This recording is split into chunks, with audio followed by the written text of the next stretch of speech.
Bapa kami yang di surga, kami mau membaca Alkitab di siang hari ini dalam ibadah pujian penyembahan kami pribadi kepadamu. Kiranya Kau urapi kami dengan Roh Kudus-Mu untuk mengerti memahaminya. Dalam Yesus Kristus Tuhan dan Juru Selamat kami selalu bersyukur dan bersuka cita bisa beribadah membaca Alkitab setiap hari, supaya kami diterangi dengan jalan-jalan-Mu. Amin. Membaca Alkitab di siang hari ini terambil dari 2 Raja-Raja 23 ayat 1 hingga dengan ayat yang ke-30 dengan perikop pembaharuan yang dilakukan Yosia. Terdapat juga di kitab 2 Tawarikh 34 ayat 3 sampai 7 dan 35 Pasal 35 ayat 1 hingga 27 yang berbunyi demikian.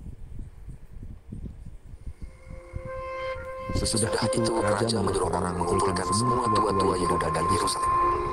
Kemudian pergilah raja ke rumah Tuhan, dan bersama-sama dia semua orang Yehuda dan semua penduduk Yerusalem, para imam, para nabi, dan seluruh orang awam, dari yang kecil sampai yang besar. Dengan didengar mereka, ia membacakan segala perkataan dari kitab perjanjian yang ditemukan di rumah Tuhan itu.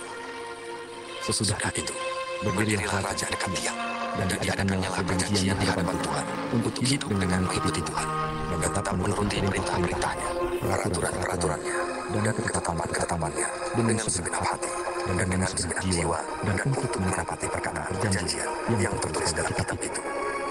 Dan seluruh rakyat turut mendukung perjanjian itu. Raja memberi perintah kepada imam besar Hilkiah dan kepada para imam tingkat 2 dan kepada para penjaga pintu untuk mengeluarkan dari api Tuhan segala perkakas yang telah dibuat untuk Baal dan Asyera dan untuk segala tentara langit. Lalu dibakarnya semuanya itu di luar kota Yerusalem, di padang Kidron, dan ikutnya abunya ke Betel. Ia memberhentikan para imam dewa asing yang telah diangkat oleh raja-raja Yehuda untuk membakar korban di bukit pengorbanan di kota-kota Yehuda dan di sekitar Yerusalem. Juga orang-orang yang membakar korban untuk Baal, untuk dewa matahari, untuk dewa bulan, untuk rasi-rasi bintang, dan untuk segenap tentara langit. Dibawanya tiang-tiang berhala dari muka Tuhan keluar kota Yerusalem ke sungai Kidron. Lalu dibakarnya di situ, dan ditubuhnya halus-halus menjadi abu. Kemudian dicampakkannya abunya ke atas kuburan rakyat jelata. Ia merupakan peta-peta pelacuran bakti yang ada di rumah Tuhan, tempat orang-orang perempuan bertenun sarung untuk Asyera. Disuruhnya datang semua imam dari kota-kota Yehuda. Lalu ia menajiskan bukit-bukit pengorbanan, tempat para imam itu membakar korban, dari Geba sampai Beersheba. Dirobohkannya pula bukit-bukit pengorbanan di pintu-pintu gerbang yang ada dekat lubang pintu gerbang Yosua, penguasa kota itu, yang ada pada sebelah kiri kalau orang memasuki pintu gerbang kota itu. Tetapi para imam bukit-bukit pengorbanan itu tidak boleh naik ke mesbah Tuhan di Yerusalem. Hanya mereka boleh memakan roti yang tidak beragi di tengah-tengah saudara-saudara mereka. Ia menajiskan juga Tofet yang ada di lembah Ben Hinnom, supaya jangan orang mempersembahkan anak-anaknya sebagai korban dalam api untuk dewa Moloch. Dibuangnya kuda-kuda yang ditaruh oleh raja-raja Yehuda untuk dewa matahari di pintu masuk rumah Tuhan, dekat bilik Matamelech, pegawai istana yang tinggal di gedung samping. Juga kereta-kereta dewa matahari dibakarnya dengan api. Mesbah-mesbah yang ada di atas kota, tempat perayaan Ahaz yang dibuat oleh raja-raja Yehuda, dan mesbah-mesbah yang dibuat Manasye di kedua paparan rumah Tuhan dirobohkan oleh raja dan diremukkan di sana. Lalu dicampakkannya abunya ke sungai Kidron. Bukit-bukit pengorbanan yang ada di sebelah timur Yerusalem, di sebelah selatan bukit kebusukan, dan yang didirikan oleh Salomo, raja Israel, untuk Asitoret, dewa kejijikan sembahan orang Sidon, dan untuk Kamos, dewa kejijikan sembahan Moab, dan untuk Milkom, dewa kejijikan sembahan orang Amon, dinajiskan oleh raja. Ia memecahkan tubuh-tubuh berhala dan menebang tiang-tiang berhala. Lalu ditimbunnya tempat-tempat itu penuh dengan tulang-tulang manusia. Juga mesbah yang ada di Betel, bukit pengorbanan yang dibuat oleh Yerobeam bin Nebat yang mengakibatkan orang Israel berdosa. Mesbah dan bukit pengorbanan itu pun dirobohkannya dan batu-batunya dipecahkannya. Lalu ditumbuknya halus-halus menjadi abu dan dibakarnya tiang berhala. Dan ketika Yosia berpaling, dilihatnya kuburan-kuburan yang ada di gunung sana. Lalu menyuruh orang mengambil tulang-tulang dari kuburan-kuburan itu, membakarnya di atas mesbah dan menajiskannya, sesuai dengan firman Tuhan yang telah disuruhkan oleh abdi Allah yang telah melakukan hal-hal ini. Ia berkata, "Apakah terang untuk melihat ini?" Lalu orang-orang di kota itu menjawab dia, itulah berarti Allah yang datang dari Yehuda, dan yang telah melakukan segala hal yang telah kau lakukan terhadap Mesbah ini. Lalu katanya, biarkanlah itu, janganlah ada orang yang menjamah tulang-tulangnya. Jadi mereka tidak mengganggu tulang-tulangnya dan tulang-tulang nabi yang telah datang dari Samaria itu. Juga segala kuil di bukit-bukit pengorbanan yang di kota-kota Samaria yang dibuat oleh raja-raja Israel untuk menimbulkan sakit hati Tuhan dijauhkan oleh Yosia, dan dalam hal ini ia bertindak tepat seperti tindakannya di Betel. Ia membeli di atas mesbah-mesbah itu semua imam bukit-bukit pengorbanan yang ada di sana, dan dipegangnya tulang-tulang manusia di atasnya. Lalu pulanglah ia ke Yerusalem. Kemudian raja memberi perintah kepada seluruh bangsa itu, rayakanlah Paskah bagi Tuhan Allahmu, seperti yang tertulis dalam kitab perjanjian ini. Sebab tidak pernah lagi dirayakan Paskah seperti itu sejak zaman para hakim yang memerintah atas Israel dan sepanjang zaman raja-raja Israel dan raja-raja Yehuda. Tetapi barulah dalam tahun ke-18 zaman Raja Yosia, Paskah ini dirayakan bagi Tuhan di Yerusalem. Para pemanggil arwah dan para pemanggil roh peramal, juga terafim, berhala-berhala, dan segala dewa kejikan yang terlihat di tanah Yehuda dan di Yerusalem dihapuskan oleh Yosia dengan maksud menepati perkataan Taurat yang tertulis dalam kitab yang telah didapati oleh Imam Hilkia di rumah Tuhan.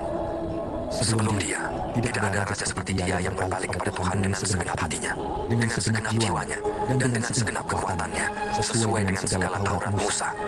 Dan sesudah dia, tidak ada bangkit lagi yang seperti dia. Tetapi Tuhan tidak berpaling dari murkanya yang sangat menyala-nyala itu, yang telah bangkit terhadap Yehuda oleh karena segala sakit hatinya yang ditimbulkan Manasye. Lalu berfirmanlah Tuhan, juga orang di Yehuda akan dijauhkan dari hadapanku, seperti aku menjauhkan orang Israel, dan aku akan membuang kota yang kupilih ini, yakni Yerusalem dan rumah ini.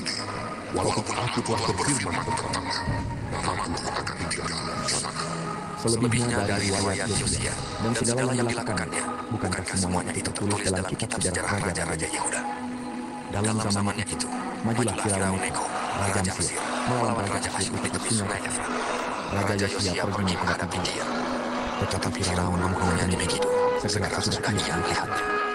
Pegawai-pegawainya mengangkut mayatnya dengan kereta dari Megido dan membawanya ke Yerusalem.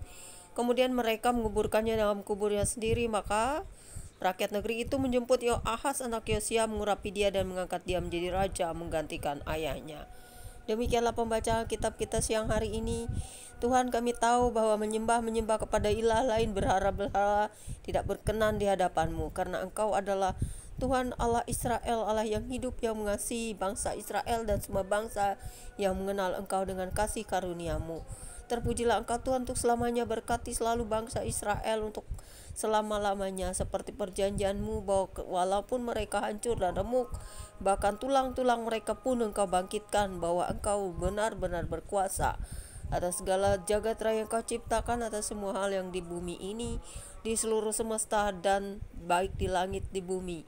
Engkaulah penguasa kehidupan kami, ya Yesus Kristus, karena Engkau yang telah menciptakan segala sesuatunya ada, sehingga kami tetap setia sampai hari ini, dan jamah semua bangsa di dunia untuk mengenal Engkau, supaya mereka diselamatkan, dan kasih karunia-Mu selalu melimpah atas orang-orang percaya, dan kami tidak akan takut akan apa-apa, karena Engkau adalah Tuhan yang benar-benar berkuasa. Amin. Demikianlah membaca Alkitab kita siang hari ini. Bertobatlah selagi ada waktu, kenallah Yesus Kristus, karena Dia adalah pencipta kita, dan kita semua harus berbahagia. Kita diselamatkan karena kasih karunia. Tuhan Yesus memberkati Anda dan saya. God bless you all. Jangan tegar tengkuk, jangan tegar tengkuk, jangan tegar tengkuk. Tetapi kenallah Yesus Kristus, bukan dari perkataan orang, tapi Anda sendiri minta Roh Kudus untuk memperlihatkan kepada Anda atau menolong Anda, ataupun yang Anda telah perbuat. Mintalah ampun, bertobatlah. Jangan menghujat Tuhan, jangan juga menghujat Roh Kudus, karena Anda semua akan dihadapkan kepada pengadilan Yesus Kristus, siapapun Anda di dunia ini. Tuhan Yesus adalah firman yang telah menciptakan segala sesuatu ada. Jadi Anda harus mengenal Dia secara pribadi, bukan menghujatnya, mengenal aja enggak. God bless you all.